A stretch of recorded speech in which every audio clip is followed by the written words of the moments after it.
Assalamualaikum warahmatullahi wabarakatuh. Sahabat konten Islam yang berbahagia, ini sedang viral. Ada salah satu gus-gus mengatakan bahwa hisapan rokok itu satu kali hisap setara dengan satu pahala. Astagfirullahaladzim. Coba sahabatku, kita simak dulu aja videonya.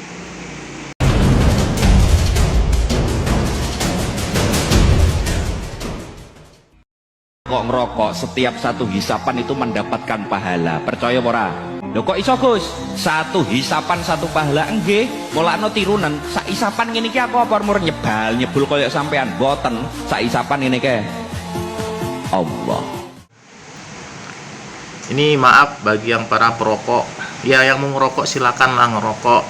Tapi jangan bawa-bawa dalil, bawa-bawa kalau ngerokok itu berpahala. Dari mana sampean tuh dapat dalil seperti itu? Tanya, ngaca, bisa aja satu hisapan setara dengan satu pahala. Ngawur sampean.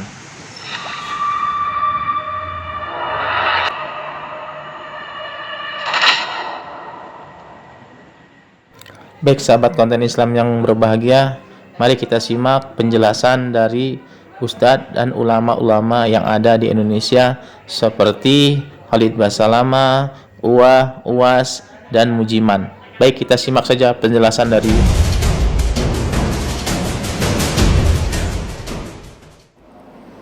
saya pribadi ya, kalau berbeda pendapat ya saya hargai, silakan saja. Tapi saya pribadi mengatakan haram. Haram saya pribadi. Kalau antum percaya dengan saya, ya antum tinggalkan rokok. Tinggalkan. Apa dalil yang menjadikan? Tolong sampaikan pada saya saja bukti, satu saja yang menguatkan pada saya bahwa rokok itu bisa halal. Halal itu kan artinya nggak ada masalah, hilal muskilah, nggak ada masalahnya. Tidak menimbulkan masalah, tidak madarat, tidak melanggar unsur yang bisa menyebabkan jatuh hukum-hukum yang sifatnya kemudian mencegah dari keburukan. Baik, mencegah dari keburukan, segala yang halal pasti baik. Baik dari segi hukum, baik dari manfaat, baik untuk kesehatan kalau itu makanan, baik untuk fisik kalau itu pakaian, baik untuk kehidupan kalau itu sekitaran dalam kehidupan kita. Sekarang persoalannya, tolong tunjukkan pada saya di mana sisi baik rokok yang dipandang secara objektif itu baik. Mana baiknya? Kalau rokok itu baik, antum boleh nggak anak antum yang 5 tahun dikasih rokok? Katanya baik. Antum sih nggak membolehkan anak antum merokok. Kenapa antum merokok? Bikin? Dan antum sepakat bahwa rokok itu kan ada racunnya. Di dalam rokok itu ada sesuatu yang berbahaya. Antum yang merokok, Masya Allah, menebarkan juga racun untuk orang lain. Dan penghisap itu kan lebih banyak ya negatifnya dibandingkan dengan perokok aktifnya. Perokok pasif itu lebih berbahaya. Dan sudah banyak penelitian di situ. Maka kalau saya pribadi mengatakan rokok haram gitu kan, jangan membunuh jiwa sendiri dengan keadaan yang demikian. Kalau antum masih mau mengambil yang lainnya, ya itu terserah antum pribadi. Ya, tapi kalau antum bisa merokok misalnya sampai malam ini, saya katakan pada antum, kalau antum mencintai kita semua, berhentilah antum merokok. Simpan. Ya, setiap antum merokok, Masya Allah, setiap mau merokok, antum bikin kotak aja dulu. Kalau bisa kotak kayak akuarium. Simpan. Ya, terus kebiasaan antum merokok, begitu kemudian ingin beli rokok, antum ganti, Bismillah, masukkan ke akuarium itu. Bismillah, masukkan lagi. Bismillah, setiap mau merokok, berlindung kepada Allah, ya Allah, jauhkan saya, Allah, dari rokok jauhkan saya. Minta, bertekad. Tapi konsisten. Ya, begitu uang siap diberikan, masukkan akuarium. Lihat dalam setahun. Begitu setahun, bisa beli motor antum. Buka akuariumnya, antum lihat, ternyata kebiasaan merokok itu ketika antum simpan, hasilnya bisa bermanfaat lebih untuk antum. Ya, jadi saya mohon kepada antum semua, kalau merokok lebih baik berhenti saja. Kalau ada pendapat lain, itu pendapat masing-masing. Tidak harus dan saling berselisih di situ. Jelas ya? Merokok, apa sih menurut Ustaz hukum merokok bagi umat Islam? Masih banyak nih ustaz-ustaz yang merokok. Saat saya kuliah di Al-Azhar Kairo, Mesir, muftinya namanya Syekh Nasr Farid Wasil. Syekh Nasr Farid Wasil mengeluarkan fatwa rokok haram. Syekh Andi Jum'ah, mufti Mesir, rokok haram. Mufti Saudi Arabia Syekh Abdul Aziz Ibnu Baz, rokok haram. Fatwa Muhammadiyah, rokok haram. Fatwa MUI, rokok haram bagi ibu hamil, ibu menyusui, laki-laki yang sakit, anak-anak. Adapun yang sehat, kata dia tidak sampai haram, makruh. Ustaz sendiri, saya tidak merokok. Pernah merokok dulu waktu masih muda di pesantren, diajak kawan cabut. Masa kita udah anak muda nggak merokok, nggak jantan loh. Tunjukkan merah. Begitu sudah merokok lewat kiai. Mana dia bisa lihat kita? Gak lama setelah itu mundur mobilnya. Kiai turun. Merokok ya? Merokok? Kawan saya yang satu ini orangnya pengecut. Merokok? Enggak. Ketika bilang enggak itu asapnya keluar.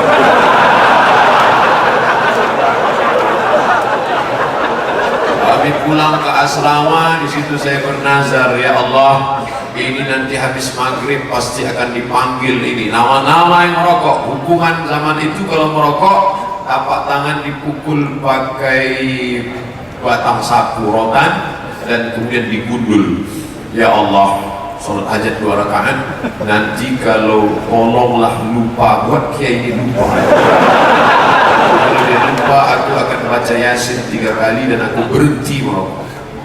Ketika habis sholat maghrib, nama-nama yang melanggar disiplin hari ini betul makbul doa. Ya, hari itu saya tak merokok sampai hari ini. Ada yang bilang haram, mana yang benar? Menurut anda kira-kira gimana? Coba, begini, saya pernah ceritakan itu hari. Ada seorang guru di Saudi, saya ingatkan kembali, berdialog sama seorang syekh.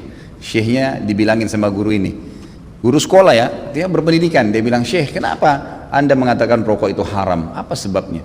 Sementara dalam Al-Quran tidak ada dalil menyebabkan rokok secara khusus, nggak ada. Kenapa harus dibilang haram? Kata syekhnya, kau makan apel? Dia bilang iya. Kau makan jeruk? Iya. Baik, ada nggak disebut dalam Al-Quran apel sama jeruk?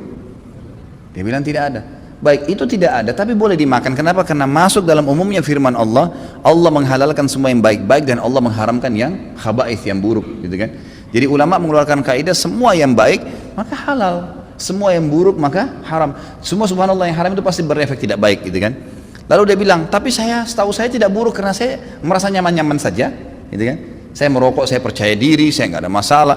Ya, orang mau mengatakan badan saya bau, baju saya bau, mulut saya bau, itu perkataan dia, tapi saya merasa nyaman-nyaman saja, nggak ada masalah, gitu kan? Berarti bisa saya katakan itu thayyibat, berarti baik ini buat saya.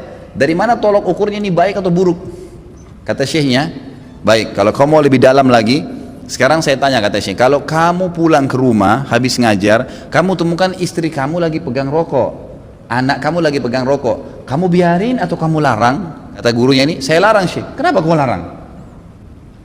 Dia bilang karena itu tidak baik. Nah, ini masuk dalam jawaban kamu sendiri. Kalau baik kamu biarin mereka merokok, beliin kalau perlu, sama-sama rokok ngepul di situ, gitu kan. Tapi enggak ternyata, gitu kan. Jadi lebih baik ditinggalkan, gitu. Jadi jangan berdalih kalau salah dan tetap dilakukan, akuin kesalahan. Itu poin penting. Ini enggak, sudah salah membela, ini masalah ini. Enggak boleh, jadi terus menerus. Kadang-kadang subhanallah ada orang juga supaya dia tetap dalam mempertahankan kesalahannya, mencari orang yang lebih buruk, gitu kan? Ada pernah orang bilang sama saya, Ustadz saya baik Ustadz, kayak sholat saya masih jaga sholat maghrib, teman saya dan tidak sholat sama sekali. Jadi patokannya yang lebih buruk, supaya yang dia tinggalin 4 waktu sholat itu mending, nggak apa-apa gitu. Bukannya dilihat orang yang sholat lebih banyak, ini nggak boleh sebenarnya, gitu kan? Allahu alam. Jadi kalau kita lihat, kalau dikatakan memang kategori ulama di Indonesia, kalau di Timur Tengah saya nggak pernah temukan ada ulama menghalalkan rokok. Di Indonesia ini karena kiai kita terlalu murah gelarnya, ayahnya kiai, anaknya jadi kiai, bisa ceramah berapa kali atau pulang haji jadi kiai juga, ini luar biasa ini. Zaman Nabi tidak ada rokok, karena zaman Nabi tidak ada rokok, maka dalilnya adalah dalil umum atau kias. Dalam hal ini yang pertama, bahwa Allah berfirman, wa yuharrimu alaihimul khubais, Allah mengharamkan yang buruk-buruk, wa yuhillu lahumut thayyibat, dan menghalalkan yang baik. Kira-kira rokok termasuk baik atau buruk?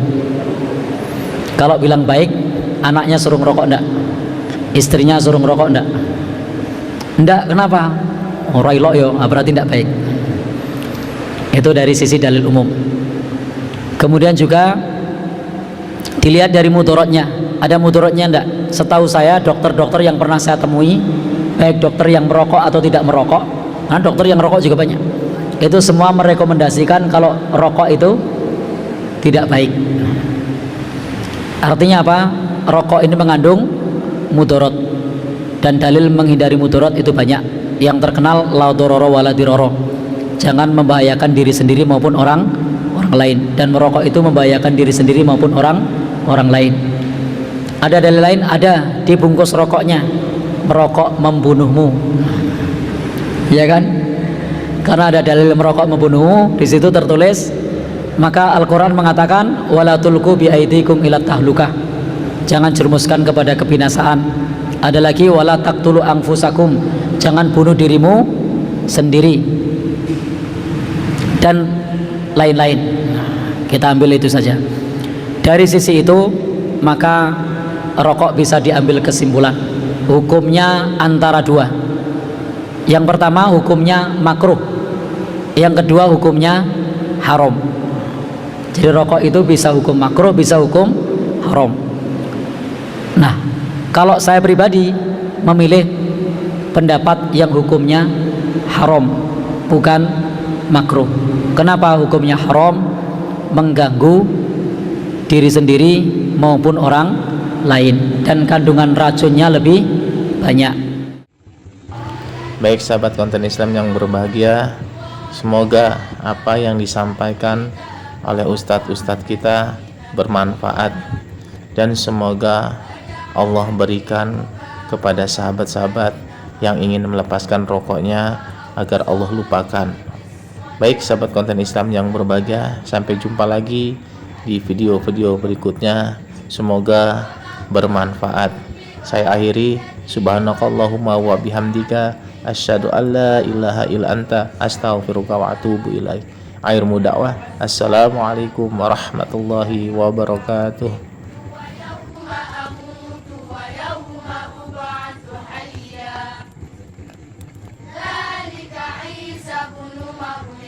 قول الحق الذي فيه يمترون